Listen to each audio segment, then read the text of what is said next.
All the newspapers carried the news yesterday that Gujarat government, in possibly the last cabinet meeting before the code of conduct comes in and prior to the elections in Gujarat next month, decided they will set up a committee to look into the Uniform Civil Code. Gujarat government's decision is exactly in the same pattern in which Uttarakhand government had taken a decision just before the elections. There too, they said Uttarakhand would be the first state which would implement Uniform Civil Code. And of course, in Uttarakhand, BJP came back to power. And the committee that they had set up is apparently doing all the deliberations. As and when the committee comes out with a recommendation, possibly the Uniform Civil Code will set into motion. Gujarat, again, after the elections, if BJP comes back to power, same situation will follow. Opposition parties in both cases, both in Uttarakhand and in Gujarat, they claim this is all pre-poll gimmick. After all, they say the government of India should have implemented it. The BJP, which is both in power in Gujarat as well as in Uttarakhand, the same was also in power at the center. In 2014 election manifesto, Uniform Civil Code was a major demand. And 8 years have passed. Why didn't they do it in the whole country?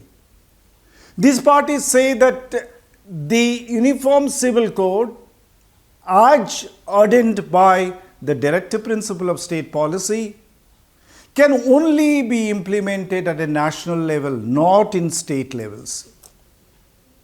They say is beyond the ken of a provincial state to implement the UCC by amending the constitution. But there are experts who say this is not impossible scenario. Actually, directive principle of state policy comes under part 4 of the constitution, which is under the concurrent list. So, both the center as well as the state can concurrently make laws on this. Only if there is a clash between the center and the state, the centers will prevail. So those experts say that it is possible that the states can initiate the process of Uniform Civil Code.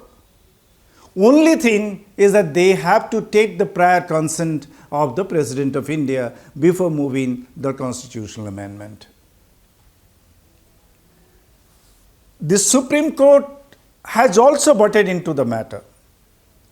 A BJP leader had filed a PIL in the Supreme Court saying that it must mandate all governments, central government and the state governments, to implement Uniform Civil Code across the country within 3 months. The Supreme Court had issued notice to the center. Center categorically said that it is beyond the jurisdiction of the judiciary to give dictates in the matter. It is only the preserve of the parliament to legislate if it wishes so. Center did not make it very clear whether the states have a locus standi in the matter. They have not categorically said no. So it's in a kind of a grey area. If and when the Uttarakhand government actually comes up with its decision to implement and seeks the recommendation, the permission, sanction of the President of India, that is the time it will be crystal clear whether states are legally empowered to do so. till then it will be a kind of a unresolved situation that exists today. But if it is possible that Uttarakhand government decides, gets the consent of the President of India and implements Uniform Civil Code. But what will be its repercussions if they are not able to carry together all the stakeholders? If those who are opposing, Muslims have been generally opposing Uniform Civil Code because they want their personal law relating to marriage, divorce, adoption, maintenance should be followed, and they do not want to be under the rubric of the general law. In that, if the Supreme Court orders this and Uniform Civil Code is implemented, but the Muslim community stubbornly refuses to abide by it, what happens? If they impose a heavy penalty on those who do not follow Islamic personal law, in that case, what happens? Well, the center can very well say that it will enforce the rule of law with a firm hand, with an iron hand.